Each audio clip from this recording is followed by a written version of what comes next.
ஹரே கிருஷ்ணா ஹரே கிருஷ்ணா ஹரே கிருஷ்ணா ஹரே கிருஷ்ணா கிருஷ்ண கிருஷ்ணா கிருஷ்ணா கிருஷ்ணா ஹரே ஹரே ஹரே ஹரே ஹரே ராமா ஹரே ராமா ஹரே ராமா ஹரே ராமா ராம ராமா ராம ராமா ஹரே ஹரே. ஹரே ஹரே. இப்போ நம்ம பகவத்கீதையில் படித்த ஸ்லோகம் 9ஆம் அத்தியாயம். 9ஆம் அத்தியாயத்தில் இன்றைக்கி படித்த ஸ்லோகம் 31, 30, 31. இந்த 2 ஸ்லோகம் கொஞ்சம் முக்கியமான ஸ்லோகம். பகவத்கீதையில் எல்லா முக்கியமான ஸ்லோகம் தான், இருந்தாலும் இது கொஞ்சம் முக்கியமான ஸ்லோகம். இந்த அத்தியாயத்தோடைய தலைப்பு மிகவும் ரகசியமான அறிவு, மோஸ்ட் கான்ஃபிடென்ஷியல் நாலேஜ். பகவத்கீதையுடைய 9ஆம் அத்தியாயத்துக்கான தலைப்பு மிகவும் ரகசியமான அறிவு. அப்போ மிகவும் ரகசியமான அறிவுன்னா இதுக்கு முன்னாடி 2 அறிவு இருந்திருக்கணும். ரகசியமான அறிவுன்னு ஒன்று இருக்கணும், அதோட கொஞ்சம் ரகசியமான அறிவு, ரொம்ப ரொம்ப ரகசியமான அறிவு. மோஸ்ட் கான்ஃபிடென்ஷியல் நாலேஜ், மோர் கான்ஃபிடென்ஷியல் நாலேஜ் தென் மோஸ்ட் கான்ஃபிடென்ஷியல் நாலேஜ். அப்போ ரகசியமான அறிவு, கொஞ்சம் ரகசியமான அறிவு, ரொம்ப ரொம்ப ரகசியமான அறிவு. இப்போ அடுத்த கேள்வி வந்துடும், ரகசியம்னா இது ஓப்பனாக இருக்கே இல்லையா? புக்கு ஓப்பனாக இருக்குது. இந்த புத்தகத்தில் ரகசியமான அறிவு சொல்லியிருக்கு, ரொம்ப ரகசியமான அறிவு சொல்லியிருக்கு, ரொம்ப ரொம்ப ரகசியமான அறிவு சொல்லியிருக்கு. ஆனால் திறந்த புக்காக இருக்குது. புக்கு திறந்துருக்கு, ஆனால் 3 அறிவு கொடுத்துருக்கு. பகவத்கீதை புக்கு ஓப்பனாக இருக்குது, யார் வேணால் படிக்கலாம், யார் வேணால் எடுத்துக்கலாம். ரகசியமான அறிவும் சொல்லியிருக்கு, ரொம்ப ரகசியமான அறிவும் சொல்லியிருக்கு, ரொம்ப ரொம்ப ரகசியமான அறிவும் சொல்லியிருக்கு. அப்போ இதை எப்படி புரிஞ்சுக்கிறது? புத்தகத்தில் இருக்குது, ஆனால் ரகசியம் சொல்லியிருக்கு. புத்தகத்தில் இருக்குது, ஆனால் ரகசியம் சொல்லியிருக்கு. அந்த ரகசியத்தை யார் வெளிப்படுத்த முடியும்? இப்போ ரகசியம் சொன்னால், இப்போ நான் அமர் பிரபுட்ட ஒரு ரகசியம் சொல்கிறேன்னு, அமர் பிரபு இதை ஒரு ரகசியமாக வச்சுக்கோ, யார்ட்டையும் சொல்லிடாதீங்கன்னு. அமர் பிரபு என்ன பண்ணார்? வேணு பிரபுட்ட போய் சொன்னார், நான் ஒரு ரகசியம் சொல்கிறேன், யார்ட்டையும் சொல்லிடாதுன்னு. வேணு பிரபு என்ன பண்ணார்? போய் வஜ்ரா பிரபுட்ட சொன்னார், நான் ஒரு ரகசியம் சொல்கிறேன், யார்ட்டையும். கடைசியில் அதுக்கு ஏங்க அதுக்கே வந்தது. இந்த மாதிரி நம்ம ஒரு ரகசியம் சொல்கிறோன்னு சொன்னாலே அது ஊர் புறம் போயிடும். இப்போ கிருஷ்ணர் ரகசியம் சொல்கிறாரு, இந்த ரகசியம் ஊர் புறம் தெரியறதுக்கு காரணம், அது எப்படி தெரிஞ்சுக்க முடியும் அப்படின்னா, கிருஷ்ணரை பற்றி ரகசியத்தை எப்படி தெரிஞ்சுக்க முடியும்னு சொன்னால் அது அவரே சொல்லிக் கொடுக்குறாரு. ரகசியம் சொல்லிட்டு அவரே சொல்லிக் கொடுக்குறாரு. அவர் என்ன சொல்கிறாரு? 4ஆம் அத்தியாயத்தில் 3ஆம் ஸ்லோகத்தில் சொல்கிறார், சயவாயம் மயா தேக்தியா யோகோ புரோக்த புராதனா பக்தோசிமே சகாசேதி ரகசியம் எதது உத்தமம்.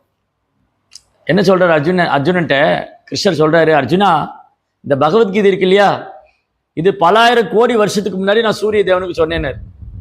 யோக புரோக்த புராதனா, புராதனா ரொம்ப பழமை வாய்ந்தது. இது பகவத்கீதை புக்கு வேணால் புதுசாக இருக்கலாம், இது உள்ள இருக்கிற விஷயம் பழமை வாய்ந்தது. 5000 வருஷத்துக்கு முன்னாடி பகவான் சொன்னது அர்ஜுனனுக்கு. அதுக்கு முன்னாடியே பல ஆயிரம் கோடி வருஷத்துக்கு முன்னாடி சூரிய தேவனுக்கு பகவான் சொல்லியிருக்காரு பகவத்கீதையை. இப்போ Bhagavad Gita is eternal, Krishna is eternal, is words also eternal. Krishna நித்தியமானவர், ஒரு வார்த்தையும் நித்தியமானது. அப்போது கிருஷ்ணர் என்ன சொல்கிறார் அர்ஜுனன்ட்ட? சயவாயம் மயா தேக்தியா யோக புரோக்த புராதனா. அர்ஜுனா, நான் உனக்கு இப்போ சொன்னேன் இல்லையா, இந்த பகவத்கீதை இப்போ சொல்லிட்டு இருக்கேன்ல, இது ரொம்ப பழமையானது. சரி கிருஷ்ணா, இது எப்படி புரிஞ்சுக்கிறது? ரகசியம்னு சொன்னீங்களே, எப்படி புரிஞ்சுக்கிறது? பக்தோசி சகாசேதி, நீ என் பக்தனும் நண்பனுமா இருந்தால் புரிஞ்சுக்க முடியுங்கிறார். இந்த பகவத்கீதை இது ஓப்பன் புஸ்தகம் தான், ஆனால் ரகசியம் இருக்குதுல்ல. இந்த ரகசியத்தை யார் வெளிப்படுத்த முடியும்? நம்ம கிருஷ்ணனுடைய பக்தனாக இருந்தால் பகவான் வெளிப்படுத்துவார், பக்தனாகாத வரைக்கும் வெளிப்படுத்த மாட்டார். இப்போது இவர் ஸ்கூலில் படிக்கிறாரு, இவர் கணக்கில் பாடல ஒரு சந்தேகம்னா கணக்கு டீச்சர்கிட்ட போகணும். அப்போ அந்த சந்தேகத்தை அவங்க தீர்த்துருவாங்க. அப்போ அவர் கணக்கு டீச்சர்கிட்ட போகணும். சயின்ஸில் ஒரு டவுட்னா சயின்ஸ் டீச்சர்கிட்ட போகணும் இல்லையா? அவர் எந்த சப்ஜெக்டில் டவுட்டு வருதோ, புக்கு இருக்குது, புக்கு ஓப்பனாக இருக்குது. இப்போ உங்கள் பேர் என்ன? கிஷன். கிஷன் இப்போ என்ன படிக்கிறீங்க? Form 4 11th. அப்போது கிருஷ்ணன் சொன்னார், நான் எதுக்கு இவ்வளோ தூரம் ஸ்கூலுக்கெல்லாம் போயிட்டேன், எனக்கு புக்கு வாங்கி கொடுங்க, நான் வீட்டில் இருந்து படிச்சுக்கிறேன். அது முடியுமா? நீங்கள் புக்கு வாங்கி கொடுங்க, ஃபார்ம் 4 11th புக்கு நான் வீட்டில் உட்காந்து படிச்சுக்கிறேன்னா கிருஷ்ணனுக்கு ஒன்றும் புரியாது. ஒரு சம்மை பண்ண முடியாது, கெமிஸ்ட்ரி புரியாது, நார்மலாகவே கெமிஸ்ட்ரி புரியாது. அது வேறு டீச்சர்கிட்ட போனாலே கஷ்டமாக இருக்குது இல்லையா? கெமிஸ்ட்ரி பிடிக்குமா உங்களுக்கு? கொஞ்சம் ரொம்ப கஷ்டமாக இருக்கும் இல்லையா? ஃபிசிக்ஸ் கூட ஓரளவுக்கு பரவாயில்ல, ஒத்துக்கலாம் இல்லையா? அப்போது ஒரு குறிப்பிட்ட பாடத்தை தெரிஞ்சுக்கணும், அந்த டீச்சர்கிட்ட போகணும். அப்பதான் அந்த பாடம் நமக்கு விளங்கும். அது புத்தகத்தில் இருக்கு, ஆனால் புரிய மாட்டேங்குது. அதே மாதிரி தான் பகவத்கீதையில கிருஷ்ணன் 3 விதமான ஞானத்தை பத்தி சொல்றாரு. ஞானம்னு சொல்லி கொடுக்குறாரு, ரகசியமா ஞானம் சொல்றாரு, ரொம்ப ரொம்ப ரகசியமா ஞானம் சொல்றாரு. அதை புரிஞ்சுக்கணும்னா நம்ம பக்தர்கள்ட்ட போகணும். இப்போ பிரபுபாவுடைய விளக்கம் இருக்கு. இந்த பகவத்கீதைக்கு பிரபுபாதர் விளக்கம் கொடுத்துருக்காரு. டிவைன் கிரேஸ் ஏசி பக்தி வேதாந்த சுவாமி ஸ்ரீ பிரபுபா இஸ்கானுடைய ஃபவுண்டர் ஆச்சாரியர். இவர் தான் இந்த இயக்கத்தோடைய ஸ்தாபக ஆச்சாரியர். இப்போ இவர் விளக்கம் எழுதியிருக்காங்க இல்லையா, அப்போ புரியும். இப்போ நான் அந்த ஸ்லோகம் சொன்னேன் இல்லையா, சயவாய மயா தேக்தியா யோகோ புரோக்த புராதனா பக்தோசி சகாசேதி ரகசியம் ஹேதத் உத்தமம். இது என்னமோ சொன்னீங்களே, இதோட அர்த்தம் என்ன இல்லையா? இப்போ நீங்கள் ஏதாவது மலையாள பேசினா எனக்கு ஒன்றும் புரியாது. எனக்கு மலையாளம் 2 வார்த்தை தான் தெரியும், தெர்மகாசி ஜும்பாலகி. அப்புறம் இதுதான் மலேசியாவில் எனக்கு தெரியும். மலேசியாவில் உங்களுக்கு என்ன தெரியும் கேட்டால் தெர்மகாசின்னு சொல்லுவேன், ஜும்பாலகின்னு சொல்லுவேன். அதுக்கப்புறம் என்ன தெரியும் கேட்டால் மீகு மீகரி, அப்புறம் கறிப்பாப்பு, அப்புறம் சம்பால், இதெல்லாம் சொல்லுவேன். வேற ஒன்றும் தெரியாது இல்லையா? அது மாதிரி நம்ம மலையாள மொழி தெரிஞ்சுக்கிட்டாதான் அதில் என்ன இருக்குன்னு தெரிஞ்சுக்க முடியும், அங்கே என்ன சொல்ல வராங்க. இப்போ அமர் பிரபுவும் வேணு பிரபு மலையாளம் பேசிட்டு இருக்காங்க, எனக்கு என்ன புரியும், நான் பார்த்துட்டு இருப்பேன். அப்போ எனக்கு சொல்லணும் அவரு, பிரபு நான் இப்போ நாங்கள் பேசிட்டு உங்களுக்கு புரியல, இல்லை நாங்கள் சொல்லித்தரோம் என்ன பேசிட்டு இருந்தோம் அப்படின்னு. அந்த மாதிரி தான் இங்கே பகவான் என்ன சொன்னாருன்னு நமக்கு புரியணும். அப்போ பகவானே சொல்லி கொடுத்தா தான் புரியும் இல்லையா? இப்போ அமர் பிரபு என்ன சொன்னார்னு அவர் சொன்னாதான் எனக்கு புரியும். அதுக்கப்புறம் அவர் என்ன சொன்னார் வேற யாராவது சொல்லிக் கொடுக்கணும். பிரபு உங்களுக்கு புரியல, அவர் பேசுனது நான் சொல்லித்தரேன் அவர் என்ன சொன்னாருன்னு இல்லையா? அந்த மாதிரி பகவத்கீதையை புரிஞ்சுக்கணும்னா கிருஷ்ணரே சொன்னா தான் புரிஞ்சுக்க முடியும்.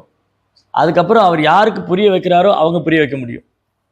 அப்போ ஆச்சாரியர் இருக்காங்க இல்லையா, டீச்சர், ஆச்சாரிய மீன் டீச்சர், குரு. அப்போ அவங்க புரிய வைப்பாங்க. எப்படி ஃபிசிக்ஸ்னா என்ன, கெமிஸ்ட்ரினா என்ன, அதுக்கு டீச்சர் இருக்காங்க இல்லையா? அது மாதிரி பகவத்கீதைக்கு டீச்சர் இருக்காங்க, குரு. அப்போ அவங்க சொல்லி தருவாங்க. அப்போது பகவத்கீதை ரகசியமான அறிவு என்னதுன்னா, நாம யாரு, இது ரகசியமான அறிவு. கடவுள் யாரு, அது கொஞ்சம் கூட ரொம்ப ரகசியமான அறிவு. அப்புறம் கடவுளுக்கு நமக்கு என்ன உறவு இருக்கு, அது ரொம்ப ரொம்ப ரகசியமான அறிவு. இப்போ 3 அறிவு வேணும். ஸ்கூலில் போனால் ஒரே அறிவு தான் கிடைக்கும். பௌதிகமாக என்ன படிச்சுக்கிறோம், என்ன படிக்கலாம், என்ன படித்து முடிச்சு எங்கே வேலைக்கு போகலாம், எவ்வளோ சம்பாதிக்கலாம், எங்கே இடம் வாங்கலாம், எங்கே வீடு கட்டலாம், எந்த பொண்ணை கல்யாணம் பண்ணலாம், இதுதான் நமக்கு பௌதிக கல்வியில் கிடைக்கக்கூடிய அறிவு இல்லையா? ஆனால் ஆன்மீகத்தில் பார்த்தீங்கன்னா முதல் பாடமே நாம் யாரு, இதுதான் முதல் அறிவு, ஃபஸ்ட்டு நாலேஜு. கிருஷ்ணர் கொடுக்குற முதல் அறிவு என்னன்னா நாம் யாரு. இப்போ கிஷான் தானே, கிஷான் பார்த்து நீங்கள் யாருன்னு கேட்டால் என்ன சொல்லுவீங்க? Kishan who are you. கிஷான் பார்த்து நீங்கள் யாருன்னு கேட்குறாங்க, இப்போ என்ன சொல்லுவீங்க? கிஷான் உங்கள் அப்பா பேர் என்ன? தமிழ் செல்வனுடைய பையன். அம்மா பேர் என்ன? சரஸ்வதி. தமிழ் செல்வனுக்கும் சரஸ்வதிக்கு நான் குழந்தையா அவங்க பசங்க நான் தமிழ் செல்வியும் சரஸ்வதியோடைய பையன் அப்படின்னு சொல்லுவீங்க. அப்புறம் இந்த மலேசியாவில் இந்த கம்யூனிட்டி நான் என்ன படிக்கிறேன் அப்படின்னு சொல்லுவீங்க.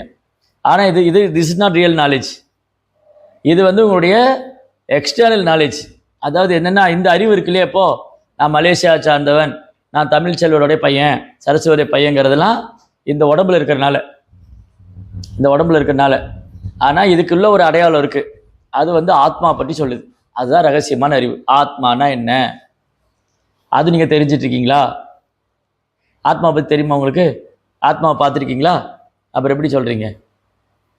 அமர் பிரபு கேட்ட என்ன சொல்லுவார்? ஆத்மானா என்ன பிரபு? ஆத்மா தான் நானே.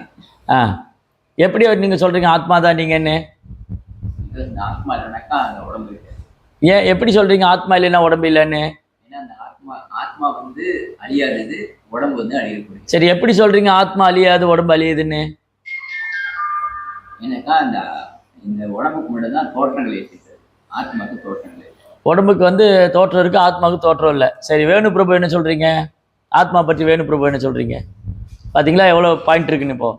இப்போ தெளிவாக பார்க்கலாம். வேணு பிரபு என்ன சொல்கிறீங்க?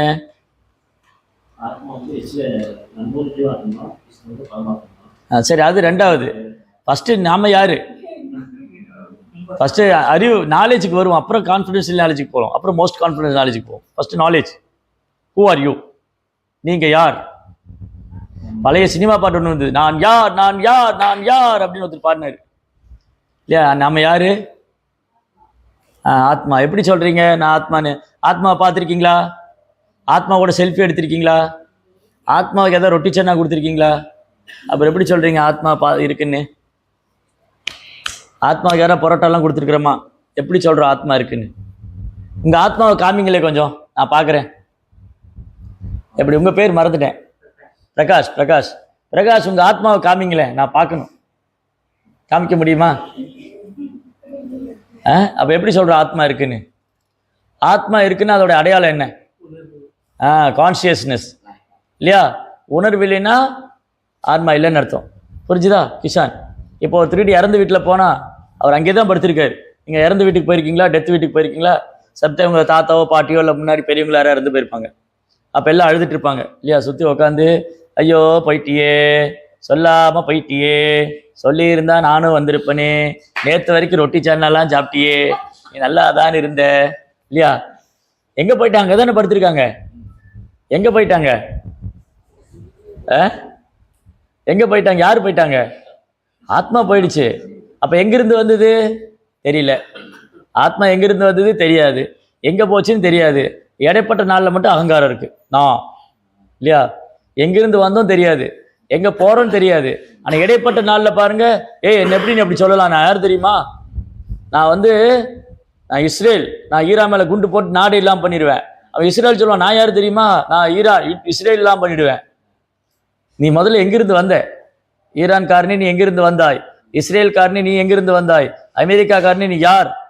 எதுவுமே தெரியாது அவங்களுக்கு. அதனால சண்டை போட்டுட்டு இருக்காங்க. இன்னைக்கு சண்டை போடுறது காரணம் என்ன புரிஞ்சுதா? இப்போ முதல்ல அவங்கவுங்க யாருன்னே அவங்களுக்கு தெரியல. எல்லாம் என்ன நினைச்சிட்டு இருக்கான்? நான் இஸ்ரேலில் பிறந்தேன், இது என்னுடைய நாடு, நான் அமெரிக்கா, நான் வல்லரசு நாடு, இந்த உலகத்தையும் கட்டுப்பாட்டில் கொண்டு வருவேன், நான் இஸ்ரேல்காரன், என்னை யாரும் ஒன்றும் பண்ண முடியாது. ஆக மொத்தத்தில் இவங்க யாருக்குமே அறிவே கிடையாது. என்ன அறிவு இல்லை? ஆத்மாவை பற்றி அறிவு இல்லை.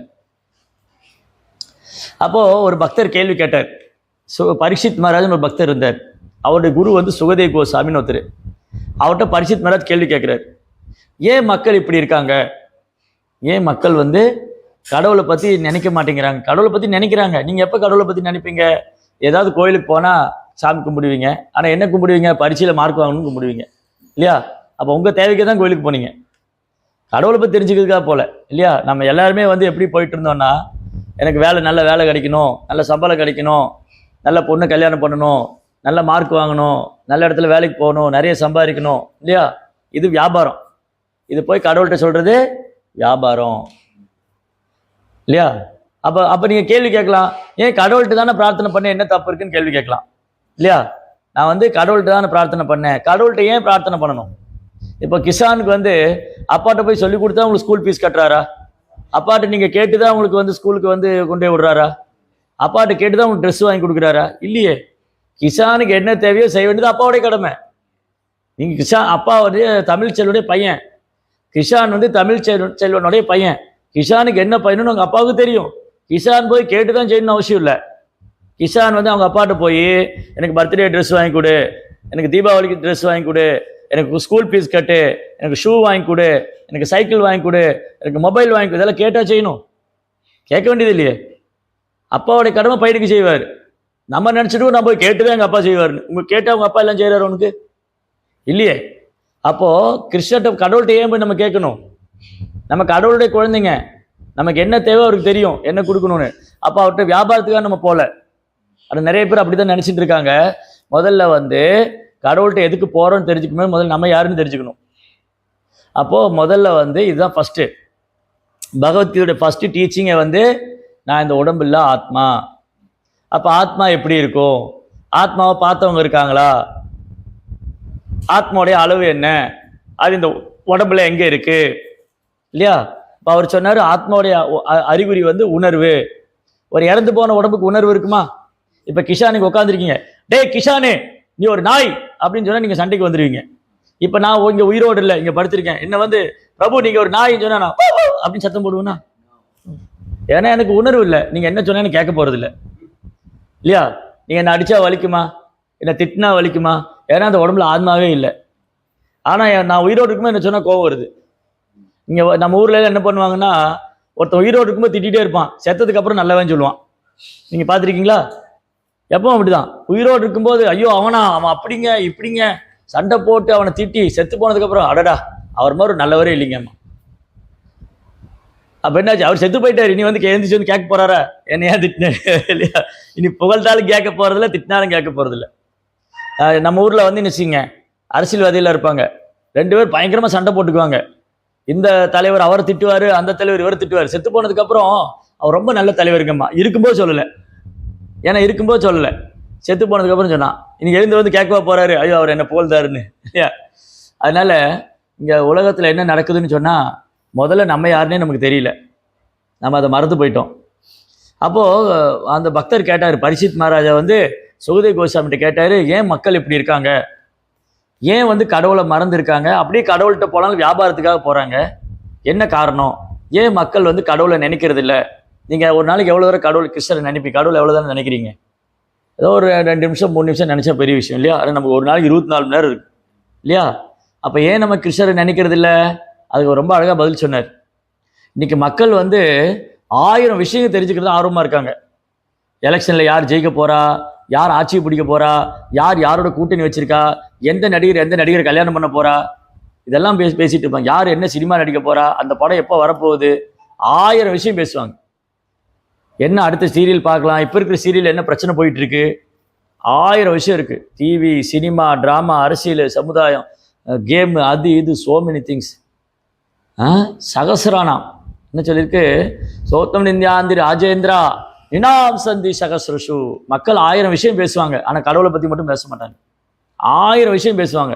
ஸ்போர்ட்ஸு, சினிமா, பொலிட்டிக்கல்ஸ் எல்லாம் பேசுவாங்க, பாலிட்டிக்ஸ் எல்லாம் பேசுவாங்க, ஆனால் கடவுளை பற்றி பேச மாட்டாங்க. ஏன் பேசல? ஆபர்ஷதானாம் ஆத்ம தத்துவம். நான் யாருன்னே மறந்து போயிட்டேன். அப்புறம் கிரகேஷு கிரகமேதினா, வீட்டில் ஒரு விலங்கு மாதிரி வாழ்ந்து, இந்த வீட்டு விலங்கு இருக்கு இல்லையா, வீட்டுக்குள்ளே நாய், பூனை, இந்த மாதிரி கிளியெல்லாம் வளர்ப்பாங்க. நாய், பூனை, கிளி, புறாலாம் இருக்குது. அது என்னைக்கா வந்து கடவுள் முன்னாடி, ஓ காட் நீங்கள் என்னை படைச்சிங்க, நான் எனக்கு ஆசீர்வாதம் பண்ணுங்கன்னு பிரார்த்தனை பண்ணுமா? அது கீன்னு கத்திட்டு தான் இருக்கும், அதுக்கு அவ்வளோதான் தெரியும் இல்லையா? அது கத்தும், சாப்பிட கொடுத்தா சாப்பிடும், தூங்கும், அப்புறம் இனப்பெருக்கம் பண்ணும், அப்புறம் தன்னை தற்காத்துக்குள்ள முயற்சி பண்ணும். இதுதான் அந்த பறவையோட வாழ்க்கை. ஒரு பறவையோ நாயோ பொண்ணையோ இதை தான் பண்ணும். அப்போ நம்மளும் அதே பண்ணால் அப்புறம் அதுக்கும் கிஷானுக்கு என்ன வித்தியாசம், அதுக்கும் எனக்கு என்ன வித்தியாசம் இல்லையா? அப்போது மனுஷ வாழ்க்கை இந்த கேள்வி கேட்கணும். எப்போ மனுஷ வாழ்க்கை ஸ்டார்ட் ஆகுதுன்னு சொன்னால், நான் யாரு, நான் ஏன் கஷ்டப்படுறேன். கிஷான், நீங்கள் கஷ்டப்படுறீங்களா, சந்தோஷமாக இருக்கீங்களா? முதல்ல படிக்கிறதே கஷ்டம்தான் இல்லை. எனக்கு அம்மாட்ட போய், சரஸ்வதி அம்மா எனக்கு வந்து கெமிஸ்ட்ரி படிக்க ரொம்ப சந்தோஷமாக இருக்குது, திரும்ப திரும்ப படிச்சுட்டே இருக்கணும் போல இருக்கு, திகட்டவே மாட்டேங்குது, அப்படி சொல்லுவீங்களா? ஸ்கூலுக்கு போனால் அந்த பிசிக்ஸ் மாஸ்டர் கிளாஸ் எடுக்கிறாரு பார்த்தீங்களா, அப்படி என்ன அறியாமல் கண்ணுல இருந்தெல்லாம் கண்ணீர் வந்து, இந்த மாதிரி பிசிக்ஸை கேட்கறது நான் இந்த கிளாஸ்லேயே பல வருஷம் இருக்க வேண்டாமா அப்படின்னு ஆசைப்படுறேன், அப்படி சொல்லுவீங்களா? எனக்கு ஸ்கூல் லீவே கொடுக்கக்கூடாது, எப்போவுமே நான் ஸ்கூல் கிளாஸ் ரூம் உட்காந்து அந்த டீச்சர் சொல்றதுல அந்த காதில் போய் அப்படியே என்னை மறந்து அந்த பாடத்துக்குள்ள ஒன்றாயி, நான் கணக்கோட கணக்காயி, அறிவிலோட அறிவிலாயி, அப்படி சொல்லுவோமா? எப்படா கிளாஸ் முடியும், எப்படா வீட்டுக்கு போவோம், எப்படா எக்ஸாம், எப்படா இந்த ஸ்கூல் வாழ்க்கையே முடியும்னு நினச்சிட்டு. சரி, அப்போ இவர் இப்போ வேலைக்கு போறாரு, அவர் பிஸ்னஸ் பண்றாரு. இவர் வேலைக்கு போறவர், ஆஹா இன்னைக்கு ரொம்ப சந்தோஷமா வேலைக்கு போறேன், என்னுடைய வேலையை ரொம்ப அனுபவிச்சு நான் ஆனந்தமா பண்றேன், என் ஓனருக்கு நான் ரொம்ப விசுவாசமா இருக்கு, அவர் என்னை நல்லா கவனிச்சுக்கிறாரு, ஆஹா இந்த மாதிரி ஆனந்தம், வீட்டுக்கே போக வேண்டாம் அப்படின்னு நினைப்பாரா? எப்படா வேலை முடிஞ்சு வீட்டுக்கு போவேன்னு நினைப்பார். அப்போ இங்க யாருமே வேலை செய்ய விரும்பல. என்ன பண்றது, கல்யாணம் பண்ணிட்டோம், குழந்தை இருக்கு, படிக்க வைக்கிறோம், வேலைக்கு போய் தான் ஆகணும், 4 பேர் திட்டினாலும் வாங்கிட்டு சிரிச்சுக்கிட்டு வரணும். ஓனர் கேட்பான், உனக்கு அறிவு இல்லையான்னு கேட்பான், ஆமா சார் இல்லைன்னு சொல்லிட்டு தான் வரணும், ஏன்னா சம்பளம் கொடுக்கணும். என்னடா என்னை பார்த்து அறிவு இருக்குன்னு நீ வெளியே போட்டுருவான் இல்லையா? இப்போ அவர் வந்து ஒரு இடத்துல ஒர்க் பண்றாரு, இப்போ அவரை பார்த்து கேட்குறாரு ஓனர், உனக்கு அறிவு இல்லையான்னு கேட்பாரு. ஆமா சார் எனக்கு அறிவு இல்லை சார், தப்பு பண்ணிட்டேன்னு. நீங்கள் சரி என்னையா என்னை பார்த்து அறிவு இல்லையான்னு கேட்குற, அப்படியா நீ கிளம்பிட்டுருவான். அப்போ சர்டிஃபிகேட் தூக்கிட்டு வேறு கம்பெனிக்கு போகணும் இல்லையா? அப்போது என்ன ஆகுதுன்னா, வேலைக்கு போகிறவங்களுக்கு இஷ்டம் ஒன்றும் இல்லை வேலைக்கு போகணுன்னு, வேறு வழி இல்லாமல் வேலைக்கு போய் சம்பாதிக்கணுமே, குடும்பம் நடத்தணுமே, குழந்தைகளை படிக்க வைக்கணுமே அப்படின்னு போகிறாங்க. படிக்கிறவனுக்கு இஷ்டம் ஒன்றும் இல்லை, சரி வேறு வழியில் படிக்கணுமே, ஸ்கூலில் சேர்த்துட்டோமே அப்படின்னு படிக்கிறோம். அப்புறம் இந்த மாதிரி நிறைய விஷயம் இருக்குது இந்த உலகத்தில். அப்புறம் யாராவது எனக்கு வியாதி வந்துச்சுன்னா, ரொம்ப சந்தோஷங்க, எனக்கு இந்த மாதிரி வியாதி வரணும் ரொம்ப நாளாக ஏங்கிட்டு இருந்தேன், ரொம்ப சந்தோஷமாக இருக்குது இல்லையா சொல்லுவோமா? ஒருத்தருக்கு வந்து லூஸ் மோஷன் போயிட்டே இருக்குது, அவர் சொல்கிறார் எனக்கு லூஸ் மோஷன் போகாதான்னு வேண்டிக்கிட்டு இருந்தேன், ரொம்ப சந்தோஷமாக இருக்குன்னு சொல்லுவாங்களா? உடனே ஓடுவாங்க டாக்டர்கிட்ட ஸ்டாப் பண்ணணும்னு, நான் ஸ்டாப்பாக போயிட்டுருக்கு, எப்படியா ஸ்டாப் பண்ணுங்க அப்படின்னு டாக்டர்கிட்ட ஓடுவாங்க இல்லையா? யாருமே இது விரும்புறது இல்லை. வயசாக நீங்கள் வயசாகணும்னு விரும்புகிறீங்களா? நீங்கள் வந்து கிஷான் எனக்கு எப்போ 60 வயசு ஆகும்னு ரொம்ப காத்துக்கிட்டு இருக்கேன், சீக்கிரமாக 60 வயசு ஆயிடணும் அப்படின்னு நீங்கள் விரும்புவீங்களா? இல்லை 60 வயசு ஆனவங்க தான் இன்னும் ரொம்ப நல்லா இருக்கு, இன்னொரு 10 வருஷம் கூட வயசான நல்லா இருக்கும், யாரும் விரும்ப மாட்டாங்க. அப்போ வயசாகிறது யாரும் விரும்ப மாட்டாங்க, நோய் வர்றதை யாரும் விரும்ப மாட்டாங்க. சரி, பிறக்கும் போதோ சந்தோஷமா பிறந்தோமா? கிசான் பாருங்க, நிறைய குழந்தை பிறக்கிறதெல்லாம் பார்த்துருக்கீங்களே. ஏதாவது குழந்தை பிறக்கும்போது நான் இந்த உலகத்துக்கு வந்துட்டேன் என்ன மாதிரி சந்தோஷமான யாரும் கிடையாது, சிரிச்சுட்டே வருமா? பிறக்கும் போது அழுகுது. சரி, இறந்து போகும்போதாவது எல்லாரையும் பார்த்து எல்லாருக்கும் நான் போயிட்டு வரேன், ரொம்ப சந்தோஷமா இருக்கேன், நான் இதைத்தான் எதிர்பார்த்துட்டு இருந்தேன், கிஷான் பாய் பாய், சந்தோஷமா போவாங்களா? ஐயோ நான் செத்து போறேனே, என்ன ஆக போதோ, என் சொத்து என்ன ஆகுமோ, என் பையன்லாம் என்ன பண்ணிக்குவானோ, சண்டை போட்டுக்குவானோ, அவன் எதையா எடுத்துட்டு போயிடுவானோ, என் வயிற கம்மலை யார் கழட்ட போறா, என் செயினை யார் தூக்கிட்டு போறா இல்லையா? ஏதாவது சாகும்போது கூட சந்தோஷமா சாகுறாங்களா? அதான் பழைய சினிமா பாட்டில் பாடினா, பிறக்கும் போதும் அழுகிறான் இறக்கும் போதும் அழுறான். சரி, பிறக்கும் போது அழுறான், இறக்கும் போது அழுறான், எக்ஸாம் வந்தாலும் அழுகிறான், வேலைக்கு போனாலும் அழுகிறான், வியாபாரம் பண்ணாலும் அழுகிறான் இல்லையா? என்னைக்கு அழுகாம இருந்திருக்கான்? கல்யாணம் பண்ணி சந்தோஷமாக கல்யாணம் பண்ணதுக்கு அப்புறம் அழுகிறான், இல்லை கல்யாணம் பண்ணுறதுக்கு முன்னாடி சந்தோஷமா இருந்தானே அப்பயும் அழுதுட்டு இருந்தான் கல்யாணம் ஆகலையேன்னு. சிலர் கல்யாணம் ஆகலேன்னு அழுகிறாங்க, சிலர் கல்யாணம் ஆயிடுச்சேன்னு அழுகிறாங்க, சிலர் வேலைக்கு போய் அழுகிறாங்க, சிலர் ஸ்கூலுக்கு போய் அழுகிறாங்க. அப்போ யார் சந்தோஷமா இருக்கு? கரெக்டா? பிறக்கும் போது அழுகிறான், இறக்கும் போது அழுகிறான். இதுதான் உலக வாழ்க்கை. அப்போ பிறக்கும் போதும் கவலை இருக்கு, பிரச்சனை இருக்கு, நம்மளால சந்தோஷமா இருக்க முடியல. இறக்கும் போதும் வேதனை இருக்கு, வயசானாலும் அழுக வருது இல்லையா? முட்டு வலிக்குது, அப்போ நடக்க முடியல, உட்காந்தா எந்திரிக்க முடியல, சாப்பிட்டா செரிமானம் ஆக மாட்டேங்குது, படுத்தா தூக்கம் வர மாட்டேங்குது. இதெல்லாம் வயசான ஆகும் தெரியுமா? கேள்விப்பட்டிருக்கீங்களா? ஒரு தாத்தாவை பாட்டியோ கேள்விப்பாங்க, சொல்லுவா ஆமாண்டா என்னால் முடியல முன்ன மாதிரி அப்படின்னு சொல்லுவா. அப்போ வயசானாலும் பிரச்சனை. சரி, நோய் வந்தாலும் சிரிச்சுட்டே இருப்போமா? எனக்கு வயிறு வலி ரொம்ப நல்லா இருக்கு, இதைத்தான் எதிர்பார்த்து, ஐயோ வயிறு வலி தாங்க முடியலையே இல்லையா? அப்போ இதுதான் நம்ம பிரச்சனை. நம்ம எல்லாருக்கும் பிரச்சனை என்னன்னா, பிறப்பு இறப்பு முதுமை நோய், இது பெரிய பிரச்சனை இருக்கு. அப்புறம் இந்த இயற்கையினால துன்பம் வருது. திடீர்னு பார்த்தா மழை பெய்ய மாட்டேங்குது, திடீர்னு மழை பெய்யுது, ரொம்ப வெயில் அதிகமாக இருக்கு. அப்புறம் உடம்புனால பிரச்சனை, இப்போ சொன்ன மாதிரி உடல வியாதி எல்லாம் வரும். சரி, உடம்பு ஒரு பிரச்சனையில மனசு நிம்மதியா இல்லை. நீ கேட்ட போன அப்பா வாங்கி கொடுக்கல, நீ சந்தோஷமா இருப்பியா? மனசு நிம்மதியா இல்லை. சரி, கேட்ட சப்ஜெக்ட் கிடைக்கல, மனசு நிம்மதியா இல்லை. கேட்ட வேலை கிடைக்கல, மனசு நிம்மதியா இல்லை. நினைச்ச பொண்ணை கல்யாணம் பண்ண முடியல, மனசு நிம்மதியா இல்லை. அது அது ரெண்டாவது, அது வேற டாபிக், அதுக்கு இப்போ நான் வர விரும்பல. அது ஒரு டாபிக் தான். நான் நினைச்ச பொண்ணு என்ன பண்ணலையே, இதெல்லாம் நடக்கும். அப்போ ஏன் இந்த ஏமாற்றம்? இந்த வாழ்க்கையில நிறைய ஏமாற்றம் இருக்கு, பிரச்சனைகள் இருக்கு, குழப்பம் இருக்கு. இதுக்கு வந்து நீங்க சொன்னீங்க நான் சந்தோஷமா இருக்கேன், நீங்க இல்லையா? சந்தோஷமா இருக்கேன்னு சொன்னீங்க இல்லையா? அதுதான் அறியாமை. நாம சந்தோஷமா இருக்க நினைச்சுக்கிட்டு இருக்கோம், ஆனா இங்க சந்தோஷமா இருக்கலாம். இப்போ அமர் பிரபு கேளுங்க, அவர் சந்தோஷமா இருக்கேன்னு சொல்லுவார். வேணு பிரபு கேளுங்க, நான் சந்தோஷமா இருக்கேன்னு சொல்லுவார். ஏன்னா அவங்க கிருஷ்ண பக்தி பண்றாங்க. ஏன் கிருஷ்ண பக்தி பண்ணா சந்தோஷமா இருப்போம்னு சொன்னா, இப்போ எவ்வளோ பிரச்சனை சொன்னேன் இல்லையா?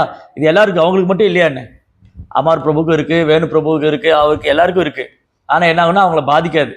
அவங்க கிருஷ்ண பக்தி பண்றதுனால அது எந்த துன்பம் அவங்கள பாதிக்காது. இதெல்லாம் இருக்கும், இந்த உலகத்துல வந்துட்டேன், இதெல்லாம் இருக்கும். அப்போ நமக்கு வாழ்க்கை நிறைய அனுபவங்களை கற்றுக் கொடுக்கும். ஒரு வயசு வரும்போது குறிப்பிட்ட அனுபவம் வரும் நமக்கு. அப்போ பகவத்கீதை என்ன சொல்லியிருக்குன்னா, முதல் இதுதான் பாடம். முதல் நம்ம யாரு? நம்ம எந்த உடம்பு இல்ல ஆத்மா. ஆத்மாவை உணரதான் முடியும், பார்க்க முடியாது, அது கண்ணுக்கு தெரியாது. இந்த தலைமுடி இருக்கு, இப்பதான் நான் மொட்டை அடிச்சுட்டு வந்தேன், தலைமுடி இருக்கு இல்லையா? இந்த தலைமுடியோடைய நுனி பாகத்தை கையில பிடிச்சி, முதல்ல நுனி பாகத்தை கையில பிடிக்க முடியாது. அந்த தலைமுடியோடைய நுனி பாகத்தை கையில பிடிச்சி அதை 10,000 தடவை எவ்வளவு வெட்டினா ஒரு சைஸ் இருக்குமோ அதுதான் ஆன்மாவோடைய சைஸ் அளவு. அப்போ நீங்க பார்க்கலாம், ஏதோ கண்ணுக்கு தெரியாத உயிரினெல்லாம் இருக்கு, அப்ப அதுக்குள்ள ஆன்மா இருக்கு. உயிரினம்னா அது ஆன்மா இருக்கணும். இப்ப இதுல ஆன்மா கிடையாது, ஏன்னா இது உயிர் கிடையாது. இதுல ஆன்மா கிடையாது, உயிர் கிடையாது. இதுல ஆன்மா இருக்கு, உயிர் இருக்கு. அப்போ இந்த காற்றுல நிறைய உயிரினங்கள் இருக்கு. இப்ப நம்ம நினைச்சிட்டு நம்ம ஒரு 10 பேர் தான் இருக்கோம் இங்க, ஆனா நம்ம கண்ணுக்கு தெரியாம நிறைய உயிரினங்கள் இருக்கு. தண்ணியில நிறைய உயிரினங்கள் இருக்கு, பாக்டீரியா வைரஸ் எல்லாம் இருக்கு. காற்றுல இருக்கு, நெருப்புல இருக்கு, ஆனா நம்ம கண்ணில் பார்க்க முடியல. சிலப்போ இந்த டிவியில விளம்பரம் போடுவாங்க இல்லையா, ஷாம்பு விளம்பரம், சோப்பு விளம்பரம் எல்லாம் அப்படியே இந்த மைக்ரோஸ்கோப் வச்சு காப்ப அதுக்குள்ள கிருமி இருக்கும், இப்படி பூச்சியெல்லாம் இருக்கும். அப்போ அதுக்குள்ள உயிர் இருக்கு இல்லையா? அப்போ இதுதான் ஃபர்ஸ்ட் நாலேஜ். உயிரினத்தை பத்தி தெரிஞ்சுக்கணும். உயிரினங்கள் எப்படியெல்லாம் இருக்கு, அது தாவரத்தில் இருக்கு. இது டெக்கரேஷன் பூ, ஒரிஜினல் பூ இருக்கா? இல்லை, இங்கே ஒரிஜினல் பூ இல்லை. கலியுகத்தில் ஒரிஜினல் பூ கிடைக்கிறதும் கஷ்டம். ஆமாம், இந்த ஒரிஜினல் செடி வருது இல்லையா? இப்போ நீங்கள் வீட்டில் ஒரு ரோஸ் செடி வாங்கினீங்க, சரி அம்மா ரொம்ப கஷ்டப்படுறா, நான் வந்து அம்மாவுக்கு ஒரு gift கொடுக்கணும், பர்த்டே அன்னைக்கு நீங்கள் ரோஸ் செடி வாங்கிட்டு வந்தீங்க, இந்த ரோஸ் பூ வந்ததுன்னா நான் தினம் அம்மாவுக்கு கிஃப்டாக கொடுப்பேன் இல்லையா? அப்போ அந்த ரோஸ் செடி வாங்கிட்டு வந்து நீங்கள் தண்ணி விடவே இல்லை, அப்போ என்ன ஆகும்? செத்து போயிடும். அப்போ அதில் உயிர் இருக்கா? தாவரத்துக்கு உயிர் இருக்குது, விலங்குக்கு உயிர் இருக்குது, மனுஷங்களுக்கு உயிர் இருக்குது. இதில் அப்படின்னா என்ன அர்த்தம்? உயிர் இருக்குன்னா ஆன்மா இருக்குன்னு அர்த்தம். ஆன்மா போயிடுச்சுன்னா உயிர் போயிடுச்சுன்னு, உயிர் போயிடுச்சுன்னா ஆத்மா போயிடுச்சுன்னு அர்த்தம் இல்லையா? அப்போது இதுதான் ஃபஸ்ட்டு, இதுதான் நாலேஜ். நாலேஜ்னா இதுதான் நாலேஜ். இதை விட்டுட்டு என்ன படித்தாலும் நாலேஜ் இல்லை. That means that is material knowledge. நீங்கள் ஸ்கூலில் படிக்கிறது மெட்டீரியல் நாலேஜ், அது உங்களுக்கு மெட்டீரியலாக யூஸ் ஆகும், சம்பாதிக்கிறதுக்கு யூஸ் ஆகும். பட் ஹாப்பினஸ் வந்து ஸ்பிரிச்சுவல் நாலேஜில் தான் இருக்குது. ஆத்மா பற்றி தெரிஞ்சுக்கணும், இல்லாட்டி உங்களுக்கு கோவம் வரும். இப்போ நீங்கள் ஆத்மா பற்றி தெரிஞ்சுட்டா உங்களுக்கு திட்டினா கோவம் வராது, அப்படின்னா நீங்கள் ப்ராக்டிஸ் பண்ணதான் வராது, இல்லாட்டி கோவம் வரும். அப்படின்னு நீங்கள் ரியலைஸ் பண்ணலன்னு அர்த்தம். இப்போ நான் இருக்கேன், என்னை நீங்கள் திட்டுறீங்க, இந்த பிரபுவுக்கு அறிவே இல்லை அப்படின்னு சொன்னால் நான் கோவப்படக்கூடாது. அவர் என்னை நினச்சி இந்த உடம்பை திட்டிகிட்டு இருக்காரு, நானே ஆத்மா, என்னை அவர் திட்டினா என்ன, எனக்கு என்ன ஆக போகுது அப்படின்னு எடுத்துன்னு போவேன் இல்லையா? அப்போது முதல் அறிவு வந்து ஆத்மா பற்றி தெரிஞ்சுக்கிறது. ரெண்டாவது அறிவு அவர் சொன்ன மாதிரி ஆன்மா எங்கிருந்து வந்தது, அடுத்த கேள்வி வரும். ஃபஸ்ட்டு நான் ஆன்மா, முதல் பாடம் வந்து நான் இந்த உடம்பெல்லாம் ஆன்மா. ரெண்டாவது பாடம் அந்த ஆன்மா எங்கிருந்து வந்தது, நான் எங்கிருந்து வந்தேன், நீங்கள் எங்கிருந்து வந்தீங்க? அம்மாவோட வயிற்றுக்குள்ளேருந்து வந்தீங்க. எப்படி அம்மாவோட வயிற்றுக்குள்ளேருந்து வந்தீங்க? அங்கே எப்படி போனீங்க உள்ள? அப்போ ஆன்மா வந்து எப்படி அம்மாவோட வயிற்றுக்குள்ளே போச்சு? கர்மனா தெய்வ நேத்திரேனே ஜெந்தர் தேகோ பத்தின்னு சாஸ்திரம் சொல்லுது. அவங்கவுங்க வந்து கர்ம வினைக்கத்தை போல நம்ம என்ன செயல் பண்ணியிருக்கோமோ அது தகுந்த உடம்பு கிடைக்கும். சில உயிரினும் இருக்கு இல்லையா, அது வந்து நாயோட வயிற்றுலேருந்து வரும். நாய் விலங்கெல்லாம் இருக்குல்ல, அதுலேருந்து வரும். கருப்பை யாருக்கு இருக்குது? கருப்பை வந்து மனுஷனுக்கு இருக்குது, விலங்குக்கும் இருக்குது. நாய்க்கும் கருப்பை இருக்குது, பசுவுக்கும் கருப்பை இருக்குது, பூனைக்கும் கருப்பை இருக்குது. அப்போ அதுக்குள்ளேருந்து சில உயிரினம் வருது. நாய் குட்டி போடுது, பசு குட்டி போடுது, மனுஷனும் குழந்தை பெற்றுக்கிறான். சரி, சில உயிரினம் முட்டையிலேருந்து வரும். கோழி, இந்த பறவைகள்லாம் இருக்கு இல்லையா, அது முட்டையிலேருந்து வரும்.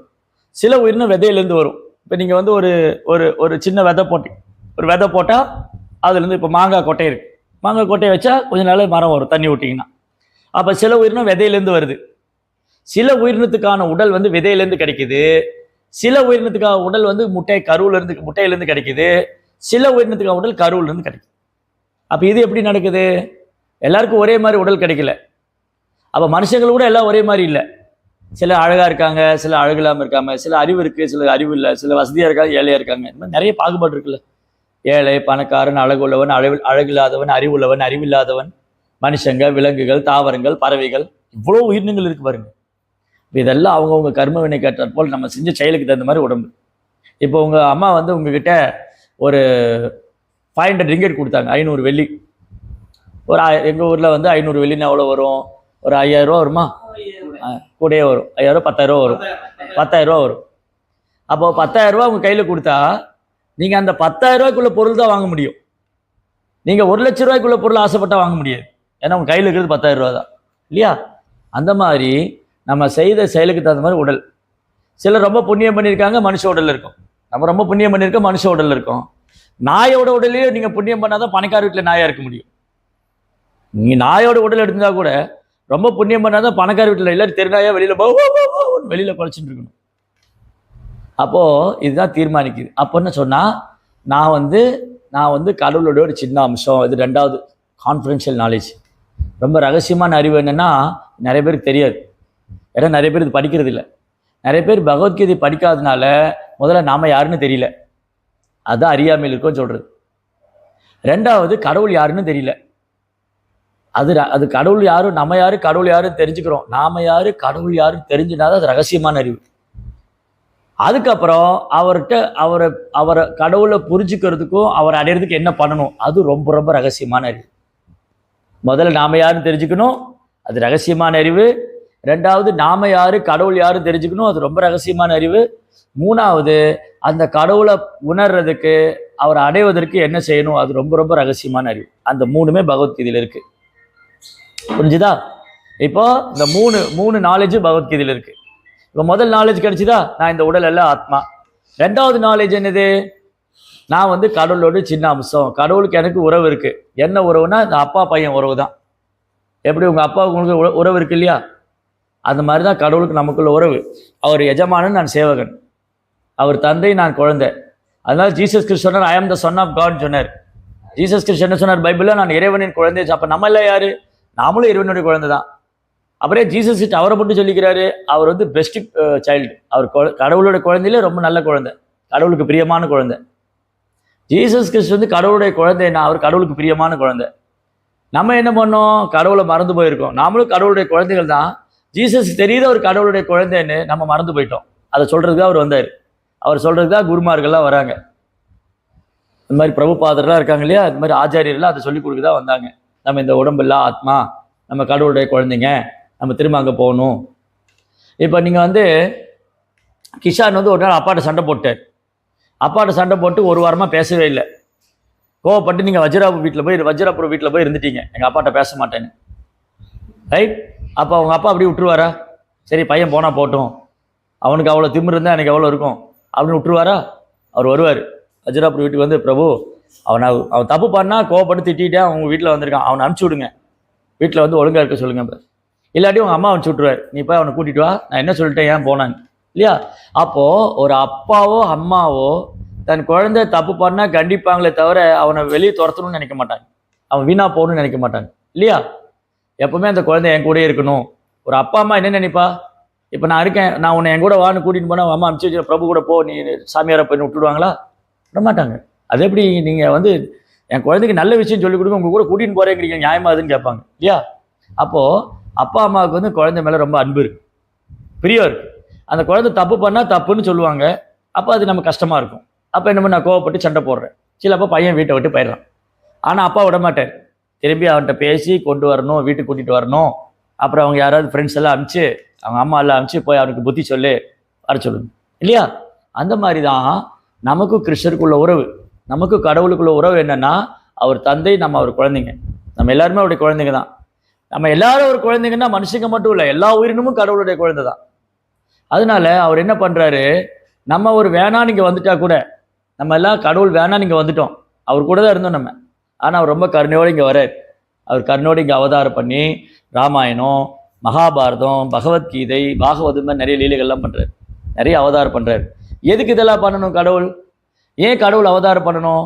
மறந்து போன நமக்கு ஞாபகப்படுத்துறாரு, அவர் மேலே நம்ம அன்பை வளர்த்துக்கணும், அவர்கிட்ட திரும்ப வரணும்.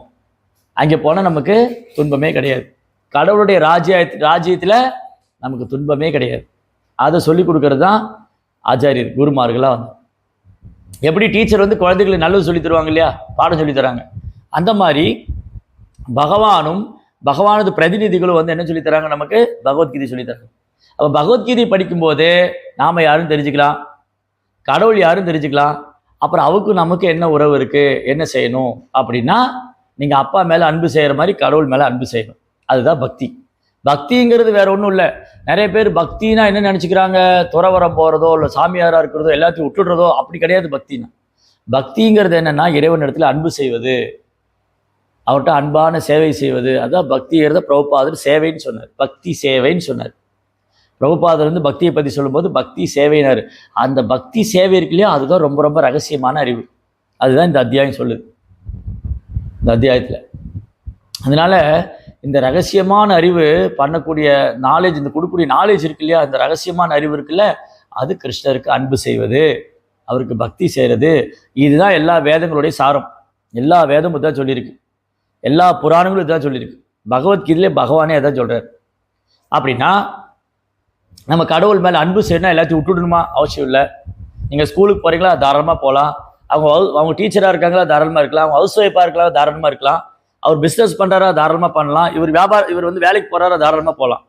கூடவே நம்ம கடவுளை நினைக்கணும். எப்படி பிரார்த்தனை பண்ணணும்? கிருஷ்ணா, நான் தெரியாமல் இந்த உலகத்தில் பிறந்துட்டேன், இந்த உடம்பு எடுத்து கஷ்டப்பட்டுக்கிட்டு இருக்கேன், ஸோ எனக்கு அனுகிரகம் பண்ணுங்கள், நான் எப்போ உங்களை நினச்சிக்கிட்டு இருக்கணும், உங்களை மறக்கக்கூடாது, உங்களுக்கு சேவை பண்ணணும், பக்தி கொடுங்க, சேவை பண்ணுற பாக்கி கொடுங்க அப்படின்னு பிரார்த்தனை. இவ்வளவுதான், இதுதான் பக்தி. அதுக்கப்புறம் சின்ன சின்ன சேவை பண்ணுறது. என்ன சேவை பண்ணலாம்? இந்த மாதிரி சத்சங்கத்தில் வந்து கலந்துக்கலாம், அப்போ கடவுளை பற்றி தெரிஞ்சுக்கலாம். அப்புறம் இந்த மாதிரி யாராவது 4 பேருக்கு பகவத்கீதை வாங்கி கொடுக்கலாம், புஸ்தகம் வாங்கி கொடுக்கலாம், 4 பேருக்கு சொல்லி கொடுக்கலாம். நம்ம படிச்சுட்டு இந்த மாதிரி நான் படித்தேன், இந்த மாதிரி சாமி வந்து சொல்லி கொடுத்தாங்க, இதை நான் தெரிஞ்சுக்கிட்டேன், நான் ஆத்மா பற்றி தெரிஞ்சுக்கிட்டேன், சொல்லி கொடுக்கலாம். அப்புறம் சாப்பாடு பிரசாதம் கொடுக்கலாம், நிறைய சேவை பண்ணலாம். அப்போது பகவானை பற்றிய ரகசியங்களை வந்து யார் சொல்லி கொடுக்குறாங்களோ அவங்க அவருக்கு பிரியமானவர்னு சொல்கிறார். பகவத்கீதையில். என்னுடைய ரகசியத்தை வந்து இந்த பகவத்கீதை யார் இன்னொருத்தருக்கு சொல்லி கொடுக்குறாங்களோ பேசுகிறாங்களோ அவங்க எனக்கு ரொம்ப பிரியமானவங்க, அவங்கள விட பிரியமானவங்க யாரும் இல்லைன்னு சொல்கிறார். அதனால நம்ம குறிக்கோள் என்னன்னா, நம்ம கடவுளுக்கு பிரியமானவங்களாகணும், கடவுள் மேலே அன்பு செய்யணும். அப்படி நீங்கள் கடவுள் மேலே அன்பு செய்யும்போது நம்ம ஏதாவது தவறு பண்ணிட்டா கடவுள் நம்மளை வெறுத்துடுவாரா? அப்படிலாம் கிடையாது, அப்படி எதுவுமே கிடையாது. நீங்கள் வந்து பார்த்தீங்கன்னா இந்த ஸ்லோகம் எடுத்து கொடுத்தாரு. இந்த 2 ஸ்லோகம் என்ன சொல்லியிருக்குன்னா, ஒரு ஸ்லோகத்தில் சொல்கிறார் கிருஷ்ணா, அபிச்சேத சுதுராச்சாரோ வஜதேமா மனன்னபாக் சாதுரேவ சமந்தவ்ய சமக் விவசிதோ விஷக. ஒருத்தர் ரொம்ப மோசமாக நடந்துக்கிட்டார், ஒருத்தர் வந்து ரொம்ப மோசமாக நடந்துக்கிட்டாலும் அவரை பக்தராக தான் பார்க்கணும், அவர் வெறுக்கக்கூடாது. ஏன்னா அவர் பக்தி பண்ணுறார். அப்படின்னா பக்தி பண்ணிட்டு மோசமாக நடந்துக்கலாமான்னு கேள்வி வரக்கூடாது. அதையும் இங்கே பிரபுபாத் சொன்னார். ஏன்னா பகவான் என்ன சொல்கிறாரு, ஒருத்தர் ரொம்ப மோசமாக நடந்துட்டா கூட அவர் பக்தி பண்ணுறாருன்னா சீக்கிரமாக அவர் திருந்ததுக்கு நான் உதவி செய்வேங்கிறார். க்ஷிப்ரம் பவதி தர்மாத்மா ஷஷத்தாந்ததி கச்சதி கௌந்தேய பிரஜானேகி நமே பக்த நஷதி. ஒருத்தர் வந்து ரொம்ப மோசமாக நடந்துட்டா கூட அவர் வந்து பக்தி பாதையில் இருக்காருன்னு சொன்னால் பகவான் சீக்கிரமாக அவர் திருத்தி அவருக்கு நல்ல புத்தி கொடுப்பார், அவர் என்னைக்கு வீண் போக மாட்டார். அப்போ உங்களுக்கு ஒரு சின்ன கதை சொல்லி முடிச்சிடுறேன். ஏன்னா இவ்வளோ தூரம் சொன்னால் உங்களுக்கு கதையோடு சொன்னால் மனசில் புரிஞ்சிடும், ஈஸியாக, கஷ்டமாக இருக்காது. முன்னொரு காலத்தில் அஜாமிலன் ஒரு பிராமணர் இருந்தார். இந்த அஜாமிலன் பிராமணன் என்ன பண்ணார்னா, இந்த அஜாமிலன் பிராமணர் இருக்கார்ல, அவர் நிறைய யாகம் பண்ணுவார், பூஜை செய்வார். அவங்க அப்பா அவர் உயர்ந்த பிராமண குலத்தில் பிறந்தவர். அவங்க ஹரே கிருஷ்ணா, இந்த அஜாமிலன் இருக்கா இல்லையா, அவர் உயர்ந்த பிராமண குலத்தில் பிறந்திருந்தார். அவங்க அப்பா யாகம் செய்வார், யாகத்துக்கு தேவையான பொருட்களை அவர் சேர்த்துட்டு வருவார். இப்படியெல்லாம் நல்லபடியாக தான் போயிட்டு இருந்தது. அவர் எப்போ மந்திரம் சொல்லுவார், ஹரே கிருஷ்ணா கிருஷ்ண கிருஷ்ணா ஹரே ஹரே, ஹரே ராமா ராம ராமா ஹரே ஹரே. இந்த மாதிரிலாம் நல்லா தான் போயிட்டு இருந்தது. ஒரு நாள் என்ன ஆச்சு, அஜாமிலன் வந்து காட்டில் போய் இந்த குச்சிகள்லாம் எடுத்துகிட்டு வரதுக்காக போனார். அவங்க அப்பாவுக்கு யாகம் செய்கிறதுக்கு இந்த யாகத்தில் போகிறதுக்கு நெருப்பு குச்சியெல்லாம் வேணும் இல்லையா, அதை எடுத்துகிட்டு வரதுக்கு போனார். அங்கே போன இடத்துல ஒரு விலை மாது, ஒரு பொண்ணும் ஒரு ஆணும் வந்து ஏதோ தகாத செயல் பண்ணிட்டு இருந்தாங்க. இதை பார்த்தோன்னே அஜாமிலனுடைய மனசு கெட்டு போயிடுது. அஜிஜோ, நான் இப்படி பண்ணவே இல்லையே, நான் இந்த மாதிரி யாகம்லாம் பண்ணி பூஜை பண்ணிட்டு இருக்கேன், இவங்க பாரு எவ்வளோ சந்தோஷமா இருக்காங்க. அதை பார்த்தோன்னே அவன் மனசு கெட்டு போச்சு. அன்னைக்கு வந்து அஜாமிலன் ஏதோ ஒரு இடத்துல காட்டில் பார்த்தாரு. எங்கோ ஒரு காட்டில் போனப்போ ஒரு ஒரு விளைவாதும் ஒரு சூதரன், ஒரு ரொம்ப கீழ்நிலையான 2 பேர் தப்பு பண்ணதை அஜாமிலன் பார்த்தாரு. இன்னைக்கு காட்டுக்கெல்லாம் போக வேண்டாம், ஃபோன் ஆன் பண்ணால் போதும், ஃபோன் ஆன் பண்ணிட்டா போதும், இங்கெங்கே போஸ்டெல்லாம் அடித்து ஒட்டிடுறான், எங்கே பார்த்தாலும் அந்த மாதிரி விஷயங்கள் தான் இருக்குது. அப்போ இன்னைக்கு காலம் ரொம்ப கெட்டு போச்சு, மோசமாயிடுச்சு. இந்த அஜாமிலனுக்கு என்ன ஆச்சுன்னா, அந்த பொண்ணை பார்த்த உடனே இவனுக்கும் அந்த மாதிரி அனுபவிக்கணும்னு என்ன வந்துருச்சு. அப்போ அஜாமிலன் என்ன பண்ணான், அந்த யாகம் பண்ணுறதெல்லாம் விட்டுட்டு அவங்க அப்பா விட்டுட்டு காட்டுக்கு போயிட்டான். காட்டில் போய் அந்த பொண்ணை தேடி கண்டுபிடிச்சி அந்த பொண்ணு கூட இருந்தான், அவளே கல்யாணம் பண்ணிக்கிட்டான். இப்போ என்ன ஆச்சு, அந்த பொண்ணு கூட சேர்ந்ததுனால அந்த பொண்ணு ரொம்ப மோசமானவ. அந்த மோசமான பொண்ணோடு சேர்ந்து போனதுனால அஜாமிலன் கெட்டு போனான். கெட்ட சங்கத்தில் போனதுனால கெட்ட விஷயத்தை பார்த்தான். கெட்ட விஷயத்தை பார்த்த உடனே அந்த கெட்ட பொண்ணு சங்கத்தில் போனோடனே அஜாமிலன் நல்லா பாவம் செய்ய ஆரம்பித்தான். ஏன்னா இப்போ அந்த பொண்ணை கல்யாணம் பண்ணிட்டான். அந்த பொண்ணை கல்யாணம் பண்ணனால என்னாச்சு, அந்த பொண்ணுக்கு சாப்பாடு கொடுக்கணும், அப்புறம் குழந்தை பிறந்தது, அப்புறம் படிக்க வைக்கணும், எல்லா வேலையும் பண்ணணுமே. அப்போ என்ன பண்ணான், வழிப்பறி பண்ணான், கொள்ளை அடித்தான், கொலை பண்ணான், நிறைய பாவம் செய்ய ஆரம்பித்தான். எப்படி இருந்தவன், ரொம்ப பெரிய பிராமண குலத்தில் பிறந்து ரொம்ப நல்ல காரியங்கள்லாம் பண்ணிட்டு இருந்தவன். ஆனால் கொஞ்சம் ஒரு தவறான பழக்கத்தினால, தவறான சகவாசத்தினால அதை விட்டு விழுந்துட்டான். ரைட், அது போயிடுச்சு, அந்த பிராமண இதே போயிடுச்சு. பிராமணன்னு சொன்னால் ரொம்ப ஒழுக்கமாக இருக்கிறது. பிராமணன்னு சொன்னால் ஒரு பிறப்பால பிராமணன் இல்லை, யார் ரொம்ப ஒழுக்கமாக இருக்காங்களோ, யார் உண்மை பேசுகிறாங்களோ, வாய்மை, தூய்மை, தவம், கருணை, புலனடக்கம், சகிப்புத்தன்மை, சத்திய தப சௌச்சம், சாந்தி ராஜ்யம் மேவச்ச, ஞான விஜானம், ஆஸ்திக்கம், பிரம்ம கர்ம சுபாவச்சம். பிராமணனுக்கான சுபாவம் அது. பிராமணன்னு சொன்னால் புலன்களை கட்டுப்படுத்தணும், மனதை கட்டுப்படுத்தணும், உண்மை பேசணும், சகிப்புத்தன்மை இருக்கணும், பொறுமை இருக்கணும். இந்த குணத்தில் தான் ஒருத்தர் பிராமணன் அறியப்படுறார். அப்போ அஜாமில் இந்த மாதிரி பிராமண குலத்தில் பிறந்தவர் இப்போ என்ன ஆச்சு, அந்த விலை மாதோடைய சங்கத்தில் போய் எல்லாத்தையும் விட்டுட்டார். அந்த பிராமண கலாச்சாரமே போயிடுச்சு. போய் இப்போ என்ன ஆயிட்டாரு, கொலைக்காரனும் ஆயிட்டு ரொம்ப பாவம் செஞ்சார், நிறைய பாவம். அப்போது நிறைய பாவம் செஞ்சு அந்த விலை மாதோட குடும்பம் நடத்துகிறாரு. ஒரு நாள் அவருக்கு 90 வயசாயிருது. அந்த 90 வயசுல ஒரு 5 வயசுல அவருக்கு ஒரு குழந்தை இருந்தது. அந்த குழந்தைக்கு நாராயணன் பேர் வச்சார். இப்போ அந்த குழந்தை அவருக்கு ரொம்ப பிடிக்கும். ஏன்னா வீட்டில் சின்ன குழந்தை இருந்து வச்சுக்கோங்க, எல்லாரும் அந்த குழந்தைட்டு விளையாடிட்டே இருப்போம். அது போகும்போது எடுத்து மடியில் வச்சுக்குவோம், தோல் மேலே போட்டுக்குவோம், அதை விளையாடி காமிச்சிட்டு விளையாடிட்டே இருப்போம். அது நம்ம சிரிக்கும், அது பேசுறதெல்லாம் ரொம்ப பிடிக்கும். இந்த அஜாமிலனுக்கு அந்த குழந்தை மேலே ரொம்ப அட்டாச்மெண்ட் வந்துச்சு. அவன் எப்போ அந்த குழந்தைய கூப்பிட்டுட்டே இருந்தான், நாராயணா இங்கே வா உட்காரு, நாராயணா அந்த புக்கை எடுத்துட்டு வா, நாராயணா அந்த சாப்பாடு எடுத்துட்டு வா, நாராயணா சாப்பிடுவா, இப்படி சொல்லிகிட்டே இருந்தார். அப்போ ஒரு நாள் இவர் நிறைய பாவம் பண்ணியிருக்காரு இல்லையா. இப்போ வந்து மலேசியாவில் மட்டும் எல்லா நாட்டிலையும் ஒரு குடிமக்கள் தப்பு பண்ண என்ன ஆகும்? நீங்கள் ஒரு தப்பு பண்ணால் என்ன பண்ணுவாங்க? போலீஸ் ஸ்டேஷன் போகணும். யாராவது கம்ப்ளைண்ட் கொடுத்துருவாங்க. போலீஸ் ஸ்டேஷன் போட்டு போலீஸ் என்ன பண்ணுவார்? உங்களை கோர்ட்டுக்கு கூட்டிகிட்டு போவார். கோர்ட்டில் வந்து கேட்பாங்க, நீ ஏன் பண்ண இப்படி? நீ உண்மையான சிட்டிசன் இப்படி பண்ணலாமா? நீ ஏன் அவருடைய பொருள் எடுத்த? நீ ஏன் இந்த தப்பு பண்ண? நீ ஏன் டிராஃபிக் ரூலை வயலேட் பண்ண? So there must be a police station, there must be a country, there must be a law and order, there must be a court. இல்லையா? இந்த உலகத்தில் ஒரு நாடுன்னு இருந்தால் நாட்டுக்கான சட்டத்திட்டம் இருக்குது, காவல்துறை இருக்குது, நீதிமன்றம் இருக்குது. தப்பு பண்ணுறதும் அங்கே போவான். எல்லாம் சாதாரண நீங்கள் தப்பே பண்ணல உன்னை பிடிச்சி கோர்ட்டில் ஒன்று நிப்பாட்டிடுவாங்களா? இல்லையே. தப்பு பண்ணுறது தான் கோர்ட்டுக்கு போவான். அந்த மாதிரி இந்த யூனிவர்சல் மேனேஜ்மெண்ட்டில் யமாவுடைய கோர்ட் ஒன்று இருக்குது. இந்த பிரபஞ்ச நிர்வாகத்தில் யமான்னு ஒருத்தர் இருக்கார், ஒரு டெமிகாட். யமாவுடைய டியூட்டி என்ன தெரியுமா? அவர் ஜட்ஜி மாதிரி. அவர் கீழே ஒரு பெரிய டிபார்ட்மெண்ட் இருக்குது, அதுதான் போலீஸ் டிபார்ட்மெண்ட். இந்த போலீஸ் டிபார்ட்மெண்ட் வேலை என்னது? குற்றவாளியை பிடிச்சி அடிக்கணும், உதைக்கணும். அவன் திருந்திருக்கு தான். அவனை அடிக்கணும் உதைக்கணும்னு என்ன இல்லை. போகிறோம்லாம் போலீஸ்கார அடிக்க மாட்டான், தப்பு பண்ணணும் தான் பிடிச்சி அடிச்சுட்டு இருக்கணும் இல்லையா, ஜெயிலில் போட்டோம். இந்த ஊரில் எப்படின்னு தெரியாது. எங்கள் ஊரில் போலீஸ்கார அடிப்பாங்க. இந்த ஊரில் போலீஸ்கார அடிப்பாங்களா? எங்கள் ஊரில் டியூட்டிக்கு வர்ற போலீஸ்காரன் அடிப்பான். ஏன் அடிக்கிறான்னு தெரியாது. டியூட்டிக்கு வர்ற போலீஸ்காரன்னு அடிப்பான், போகிற போலீஸ்காரன்னு அடிப்பான். நீங்கள் அடி வாங்கிக்க வேண்டியதான். ஏன்னு கேள்வி கேட்டால் அதுக்கு 2 அடி சேர்த்து கொடுப்பான். அது டிபார்ட்மெண்ட்டே அப்படிதான், அடி கொடுக்குற டிபார்ட்மெண்ட். ஸோ அதனால இங்கே ஏன் வந்து போலீஸ்காரன், நீ தப்பு பண்ணால் போலீஸ்காரன் அடிப்பான் இல்லையா? தப்பு பண்ணால் போலீஸ்கார்ட்ட உதவாங்க. நீ ஏன் போலீஸ் ஸ்டேஷன் போனேன்? தப்பு பண்ணதான் போனேன். சரி, நீ ஏன் கோர்ட்டுக்கு போனேன்? உன்னை ஏன் கொண்டு போய் நிற்பாட்டினா இல்லையா? அந்த மாதிரி யம்மா ஒரு கோர்ட் இருக்கு. இந்த அஜாமில நிறைய பாவம் பண்ணனால இந்த பாவியை யம்மாவுடைய கோர்ட்டில் கூட்டிகிட்டு போய் அங்கே தண்டனை வாங்கி கொடுக்கணும். இந்த அஜாமிலன் என்ன பண்ணணும்? யமனுடைய உலகத்துக்கு கூட்டிகிட்டு போய் அவனுக்கு பனிஷ்மெண்ட் வாங்கி கொடுக்கணும். அப்போ அந்த அஜாமிலன் வந்து படிக்கா இருக்கான். அவன் ஆன்மா இருக்கு இல்லையா, நான் சொன்னல ஆன்மான்னு, அந்த ஆன்மா இந்த உடலை விட்டு போகுது. அப்போ அங்கே யமதூதர் வந்திருக்காங்க. யம்மாவுடைய சர்வெண்ட் 2 பேர் அஜாமிலனை பிடிச்சி இழுத்துட்டு போகிறாங்க அந்த கோர்ட்டுக்கு. அப்போ யமதூதர் வந்து பிடிக்கும்போது அஜாமிலன் தெரியுது, இந்த மாதிரி நான் நிறைய பாவம் பண்ணியிருக்கேன், யமதூதர் வந்து கூட்டின்னு போகிறான்னு.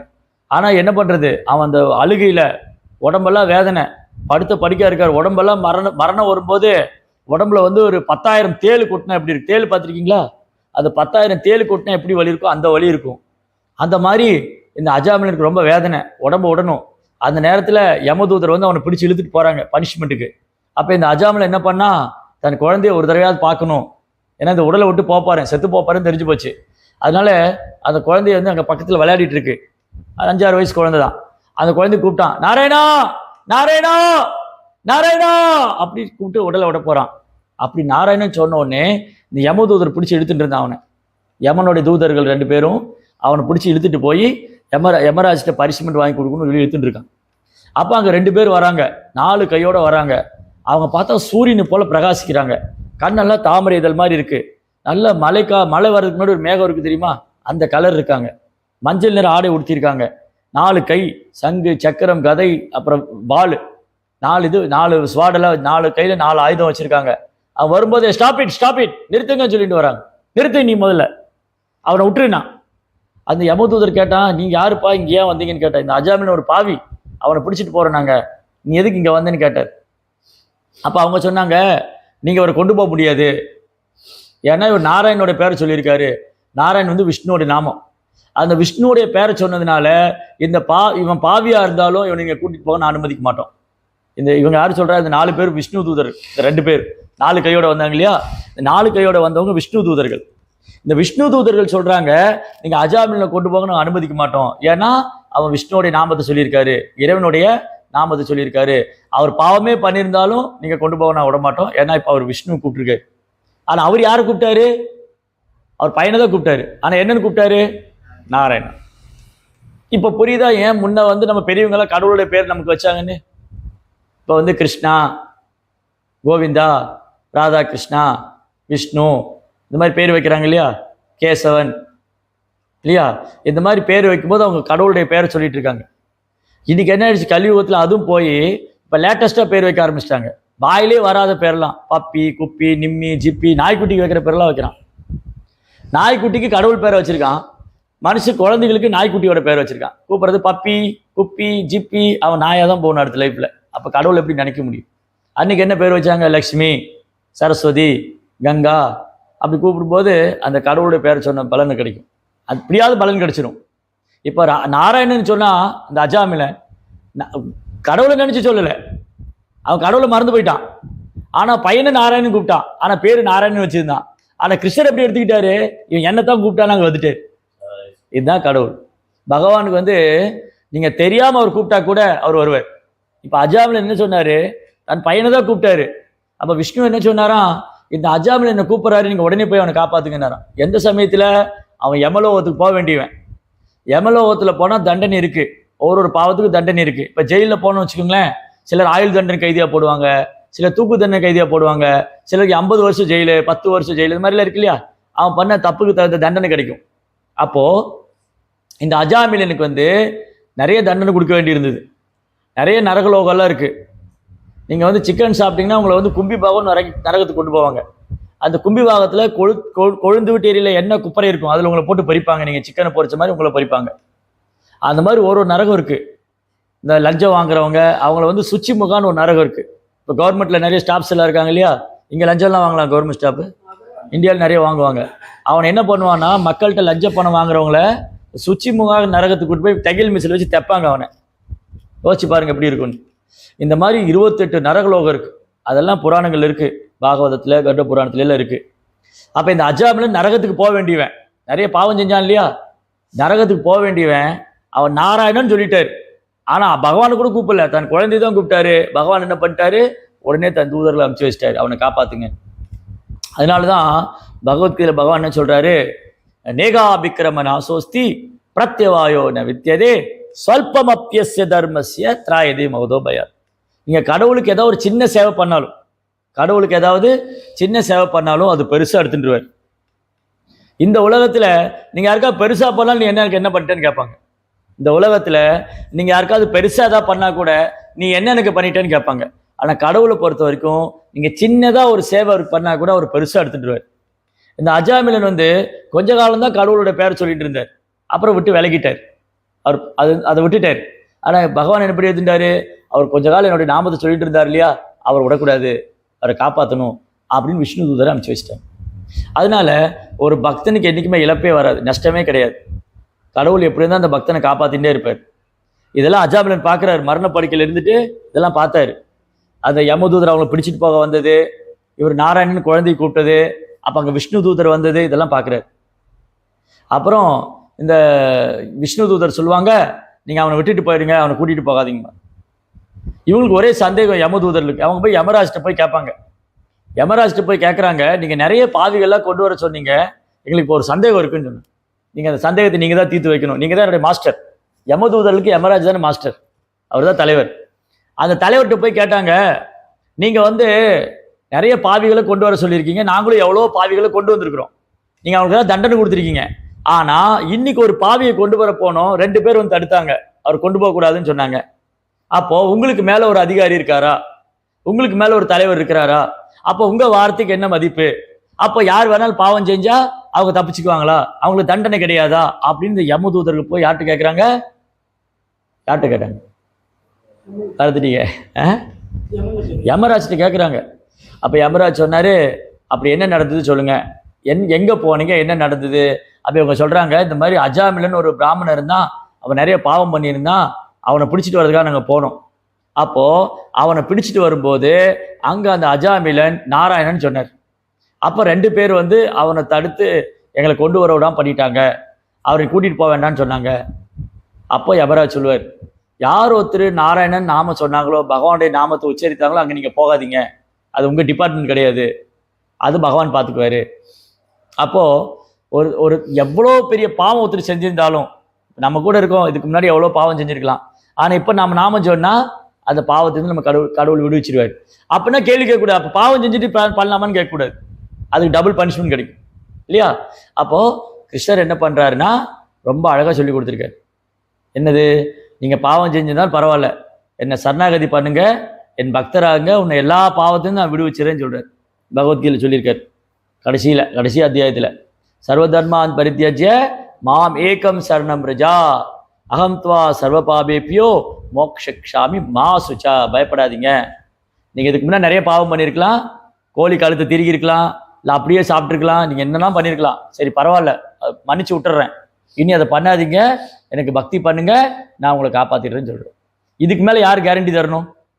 அப்போது நம்ம தெரியாமல் நிறைய பாவம் செஞ்சுருக்கலாம், தெரிஞ்சு நிறைய பாவம் செஞ்சுருக்கலாம். ஆனால் இப்போ கிருஷ்ண பக்தி எடுத்துக்கிட்டு நாம ஜெபம் பண்ணால் அந்த பாவத்தில் கிருஷ்ணர் வந்து ஹோல்சேலாக டெலீட் பண்ணிடுறேங்கிறார், எல்லாத்தையுமே எரேஸ் பண்ணிடுறேங்கிறாரு. இனி கொண்டு பாவம் செய்யாத, உனக்கு தெரிஞ்சு போயிடுத்து, இது பண்ணக்கூடாது, தப்புன்னு, இனி பண்ணாதன்னு. அதுக்கப்புறம் அந்த பக்தனுடைய வாழ்க்கைக்கு பகவான் பொறுப்பேற்றுக்கிறார். நீங்கள் கிருஷ்ண பக்தி பண்ண ஆரம்பித்தா கிருஷ்ணர் என்ன பண்ணாரு, உங்கள் பாவங்கள்லாம் போக்கிட்டு உங்களை புனிதப்படுத்தி உங்களை வந்து அவர்கிட்ட கூப்பிட்டுக்க தயாராக இருக்கார். அப்போ குரு என்ன பண்ணுவார், குரு நமக்கெல்லாம் சொல்லி கொடுத்து, இந்த ஹரே கிருஷ்ணா மந்திரம்லாம் சொல்லி கொடுத்து, தீட்சையெல்லாம் கொடுத்து நம்மளை கடவுள்கிட்ட அழைச்சின்னு போவார். அப்போ நம்ம ஒரு புனிதமான வாழ்க்கை வாழும். இதுக்கு முன்னாடி இருந்ததை பற்றி பிரச்சனை இல்லை. அதை வந்து கிருஷ்ணாவுடைய கருணையால் அந்த பாவங்களை எரேஸ் ஆகிடும், அழிஞ்சு போயிடும். ரைட்? அப்போது இந்த அஜாமில் இதெல்லாம் பார்த்தார். அப்போ தான் அவருக்கு புரிஞ்சுது, நான் எவ்வளோ பெரிய தப்பு பண்ணிட்டேன், நான் எவ்வளோ காலம் கடவுள் வந்து எவ்வளோ, அவர் அழறார், கடவுள் எவ்வளோ கருணை உள்ளவர், கிருஷ்ணர் வந்து எவ்வளோ கருணை உள்ளவர். நான் கொஞ்ச காலம்தான் பக்தி பண்ணேன், அப்புறம் விட்டு விலகிட்டேன், நான் பண்ண பக்தியை மறக்காமல் திரும்பி என்னை வந்து காப்பாற்றிருக்காருன்னு சொல்லி அவர் ஹரித்வார் போனார். இந்தியாவில் ஹரித்வார்னு ஒரு இடம் இருக்குது, கங்கை வந்து அப்போ தான் பூமியில் லேண்ட் ஆகும், இமயமலை அடிவாரத்தில். அந்த ஹரித்வாரில் போய் அந்த கங்கையில் குளிச்சுட்டு அங்கே உட்காந்து திரும்பி ப்ரேயர் பண்ணார். அங்கே உட்காந்துட்டு ஹரே கிருஷ்ணா கிருஷ்ண கிருஷ்ணா ஹரே ஹரே, ஹரே ராமா ராம ராமா ஹரே ஹரே, அப்படி ப்ரேயர் பண்ணி எந்த விஷ்ணு தூதரை அவர் பார்த்தாரோ அதே விஷ்ணு தூதர் 2 பேர் வந்து அவர் பகவானோட உலகத்துக்கு கூட்டிகிட்டு போனாங்க. அவர் வந்து பகவானுடைய உலகத்துக்கு கூட்டிகிட்டு போனாங்க. அப்போது நம்ம இங்கே புரிஞ்சுக்கிறது என்னன்னு சொன்னால், நம்ம கொஞ்சம் புனிதமான வாழ்க்கை வாழ முயற்சி பண்ணோன்னு சொன்னால் கடவுள் நமக்கு உதவி செய்வார். சரி, ஏதோ ஒரு தப்பு செய்யலாம், சந்தர்ப்பவசத்தினாலேயோ இல்லை கெட்ட சகவாசத்தினாலேயோ இல்லை பழைய எண்ணங்களாலேயோ தவறு செஞ்சிடலாம். ஆனால் அது திரும்ப வராமல் பார்த்துக்கணும். அது தவறு பண்ணாமல் நம்ம பக்தர்கள் சங்கத்தில் இருந்து எந்த பாவம் செய்யாமல் நல்ல புனிதமான வாழ்க்கை வாழ்ந்தோன்னு சொன்னால் கடவுள் கேரண்டியாக இருக்கார் நம்மளை அழைச்சின்னு போகிறது, திரும்ப கூட்டின்னு போகிறது. ரைட்? ஸோ அதான் இங்கே நம்ம படித்தது. அப்போது ஆத்மாவை பற்றிய அறிவு வந்து ஆத்மாவை பற்றிய அறிவு ரகசியமான அறிவு, கடவுளை பற்றி உணர்வது மிக ரகசியமான அறிவு, அவருக்கும் நமக்குள்ள உறவு பக்தியை பற்றி அறிந்து கொள்வது மிக மிக ரகசியமான அறிவு. அது வந்து பகவத்கீதையில் பகவான் சொல்லி கொடுத்துருக்காரு. இப்போ ரொம்ப ஈஸி. இப்போது கடவுள் நான் யாருன்னு தெரிஞ்சு போச்சு. இப்போ வந்து கிஷானுக்கு நீங்கள் யாருன்னு கேட்டான்னு சொல்லுவீங்க, நான் இந்த உடல் எல்லாம் ஆத்மா, நான் ஒரு சிறிய அம்சம், எனக்கு ஆத்மா இருக்க போய் தான் எனக்கு உணர்வு இருக்குது, ஆத்மா இல்லைன்னா இந்த உடம்பு இல்லை, ஆத்மா வேற இந்த உடம்பு, இதெல்லாம் நீங்கள் சொல்லுவீங்க. சரி, கடவுள் யார்? அவர் பரமாத்மா, அவர் கிருஷ்ணர். அப்போ அவருக்கு உனக்கு என்ன உறவு இருக்குது? அவர் பகவான், நான் சேவகன். இப்போ யார் கேட்டான்னு சொல்லலாம், கடவுள் எனக்கு தந்தை மாதிரி, அவர் குழந்தை மாதிரி. சரி, நீங்கள் என்ன பண்ண போகிறீங்க? அப்பாவை சந்தோஷப்படுத்தணும். பையனுடைய கடமை அப்பாவை சந்தோஷப்படுத்தணும். அப்பாவை எப்படி சந்தோஷப்படுத்துவீங்க? சேவை பண்ணால் சந்தோஷமாவார், வேற ஒன்றும் கேட்க போகிறது. உங்கள் அப்பா வந்து எனக்கு அதை வாங்கி கொடு, இதை வாங்கி கொடு, இதெல்லாம் பண்ணாதான் நான் சந்தோஷமாவேன்னு சொல்லுவாரா? நீங்கள் அவர்கிட்ட அன்பு செஞ்சாலே சந்தோஷமாயிடுவார். கிஷான் வந்து நான் வளர்த்து படிக்க வச்சா கிஷான் வந்து எனக்கு எதிர்காலத்தில் இது பண்ணுவார் அது பண்ணுவார்னு நினச்சா பண்ணுறாரு, இல்லை அம்மா அப்படி நினச்சா சேவை பண்ணுறாங்களா? நீங்கள் பண்ணலாம், பண்ணாமே போகலாம், ஆனால் அவங்க கடமையை செய்கிறாங்க. கிஷான் வந்து நல்லா படிக்கணும், அவன் நல்ல பையனாக இருக்கணும், சமுதாயத்தில் நல்லா இருக்கணும், நல்லா வரணும், நல்லா சம்பாதிக்கணும், நல்லா வேலைக்கு போய் நல்லா ஆரோக்கியமாக இருக்கணும் தான் நினைப்பாங்க. அப்போ நீங்கள் என்ன பண்ணணும்? அவங்ககிட்ட அன்பு செய்யணும், அவங்க நல்லா பார்த்துக்கணும். அதே மாதிரி தான் கடவுள் நமக்கு எல்லாம் கொடுத்துருக்காரு, நல்ல அப்பா அம்மா கொடுத்துருக்காரு, நல்ல அறிவு கொடுத்துருக்காரு, நல்ல மனுஷ வாழ்க்கை கொடுத்துருக்காரு. அப்போ அவருக்கு நம்ம எப்படி நன்றி சொல்லணும்? கடவுள் தான் உங்களுக்கு நல்ல அப்பா அம்மா கொடுத்துருக்காரு, கடவுள் தான் உங்களுக்கு நல்ல அறிவு கொடுத்துருக்காரு, கடவுள் தான் உங்களுக்கு மனித வாழ்க்கை கொடுத்துருக்காரு. அப்போ அவருக்கு எப்படி நன்றி சொல்கிறோம்? அவர்கிட்ட என்ன பண்ணணும்? அவர்கிட்ட பிரார்த்தனை பண்ணணும், அவர்கிட்ட அன்பு செய்யணும். அதுதான் ஹரே கிருஷ்ண மகாமந்திரம். ஹரே கிருஷ்ணா கிருஷ்ண கிருஷ்ண ஹரே ஹரே, ஹரே ராம ராம ராம ஹரே ஹரே. இது ஒரு 10 நிமிஷம். இந்த மாதிரி இப்போ நாங்கள் மாலை வச்சுருக்கோம் இல்லையா, ஜப மாலையில் வந்து 108 மணி இருக்கும். இதில் வந்து ஒரு மணி ஃபுல்லாக சொல்ல 10 நிமிஷம் ஆகும். ஒரு நாளைக்கு எவ்வளோ நேரம் இருக்குது? 24 மணி நேரம் இருக்குது. இதில் 10 நிமிஷம் இந்த ப்ரேயர் ஜபா மெடிடேஷன் பேர். இந்த ஜபா மெடிடேஷன் ஜப தியானம் செய்யறதுக்கு 24 மணி நேரத்தில் 10 நிமிஷம் ஒரு பெரிய நேரமா? இது யார் வேணால் ஒதுக்க முடியும். அம்மா ஸ்கூலுக்கு போகிறதுக்கு முன்னாடி சொல்ல முடியும், நீங்களும் ஸ்கூலுக்கு போகிற முன்னாடி சொல்ல முடியும், அப்பா சொல்ல முடியும், நான் யார் வேணாலும் சொல்ல முடியும். இந்த 10 நிமிஷம் நமக்கு ஒரு பெரிய விஷயமே இல்லை. நம்ம லைஃப்பில் இந்த 10 நிமிஷம் செய்கிறது நம்ம வாழ்க்கையில் ரொம்ப ஹெல்ப்ஃபுல்லாக இருக்கும். அஜாமிலன் ஹெல்ப்ஃபுல்லாக இருந்தது. கொஞ்ச நேரம் தான் சொல்லிட்டு இருந்தார், விட்டு போயிட்டார். அதுவே ஒரு ஹெல்ப்ஃபுல்லாக காப்பாற்றிச்சு அவரை இல்லையா? அஜாமிலன் கொஞ்ச காலம் பக்தி பண்ணி விட்டு போயிட்டாலும் அந்த பக்தியை இறைவன் மறக்கவில்லை. இப்போ நீங்க இவ்வளவு நேரம் உட்காந்து கேட்டுட்டு இருந்தீங்க, இது உங்க அக்கௌண்ட்ல கிரெடிட் ஆயாச்சு. நீங்க இவ்வளவு நேரம் கிருஷ்ணரை பத்தி கேட்டுட்டு இருந்தீங்க, நீங்க எவ்வளவு நேரம் கிருஷ்ணரை பத்தி நினைச்சிட்டு இருந்தீங்க, நீங்க எவ்வளவு நேரம் பகவத்கீதை கேட்டு ஆல்ரெடி உங்க அக்கௌண்ட்ல கிரெடிட் ஆயிடுச்சு. இதோட பெனிஃபிட் உங்களுக்கு கிடைக்கும் 100% ஷூர், ரைட்? அப்போ இந்த கிரெடிட் வந்து நீங்க அக்கௌண்ட்ல நிறைய சேரணும்னு நினைப்பீங்களா, இருக்கிறதெல்லாம் காலியாகும்னு நினைப்பீங்களா? இப்போ நீங்க ஒரு அக்கௌண்ட் ஓப்பன் பண்ணாங்க, அம்மா வந்து கிஷானுக்கு ஒரு அக்கௌண்ட் ஓப்பன் பண்ணி கொடுத்தாங்க, அதுல 0 பேலன்ஸ் இருக்க விரும்புவீங்களா, நிறைய அமௌண்ட் சேரணும்னு விரும்புவீங்களா? நிறைய சேரணும். அந்த மாதிரி பக்தியில நம்ம நிறைய சேர்க்கணும், கிருஷ்ணர் மேல அன்பு வளரணும். அந்த அக்கௌண்ட்ல கிரெடிட்ல நிறைய ஆகிட்டே இருந்ததுன்னா ஒரு நாள் ஃபுல் ஆயிரும் பேலன்ஸ். அதுக்கப்புறம் உங்களுக்கு இங்கே வேலையே இல்லை, அந்த ஹோல் பேலன்ஸ் உங்களை பகவான் கூட்டின்னு போயிடும். அதனால ஹரே கிருஷ்ணா மந்திரம் சொல்லணும்.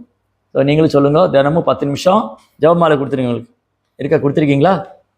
ஜெபமாலை கொடுங்க, தினமும் 10 நிமிஷம் ஹரே கிருஷ்ணா மந்திரம் சொல்லுங்க. இது வந்து உங்களுக்கு நிறைய டிஃப்ரென்ஸ் தெரியும் லைஃப்ல, நிறைய நீங்க உணரலாம். இப்போ நான் சொன்னேன் கிஷான்கிட்ட வந்து, நான் குலோப் ஜாமுன் சாப்பிட்ருக்கீங்களா? நான் கிஷான்கிட்ட சொன்னேன், கிஷான் நான் ஒரு குலோப் ஜாமுன் சாப்பிட்டேன்னு சொன்னேன். நீங்கள் கேட்டீங்க எப்படி இருந்தது பிரபுன்னு கேட்டீங்க, நல்லா இருந்தது. திரும்பியும் கேட்டீங்க எப்படி இருந்தது, நல்லா இருந்தது. இப்போ எப்படி நீங்கள் அதை உணர முடியும்? நீங்கள் சாப்பிட்டா தான் உணர முடியும். நான் என்ன சொன்னாலும் உங்களுக்கு அது புரியாது. அது ரொம்ப டேஸ்ட்டாக இருந்தது, அந்த குலோப் ஜாமுன் பாகில் வந்து குங்குமப்பூ போட்டிருந்தாங்க, அதனால சுகர் கரெக்டாக இருந்தது. என்ன சொன்னாலும் உனக்கு சாப்பிட்டா தான் புரியும். நான் அது என்ன வர்ணிச்சாலும், நான் என்ன எக்ஸ்பிளைன் பண்ணாலும், நான் சாப்பிட்ட குலோப் ஜாமுனை பற்றி என்ன சொன்னாலும் நீங்கள் சாப்பிட்டா தான் அனுபவிக்கும். அது நீங்கள் அனுபவிச்சாதான் உணர முடியும். அந்த மாதிரி தான் இந்த ஹரே கிருஷ்ணா மந்திரம் ரொம்ப நல்லா இருக்கும், ரொம்ப ஹெல்ப்ஃபுல்லாக இருக்கும், மைண்ட் கண்ட்ரோல் பண்ணலாம், ரொம்ப பீஸ்ஃபுல்லாக இருக்கலாம்னு சொன்னால், என்ன இப்படிலாம் சொல்கிறாரு, நீங்கள் பண்ணி பாருங்களேன், அப்போ அது தெரியும். கரெக்டா? ஹரே கிருஷ்ணா. ஜெய் பிரபுபாத் கி. சரி, அப்போ நீங்கள் வந்து என்ன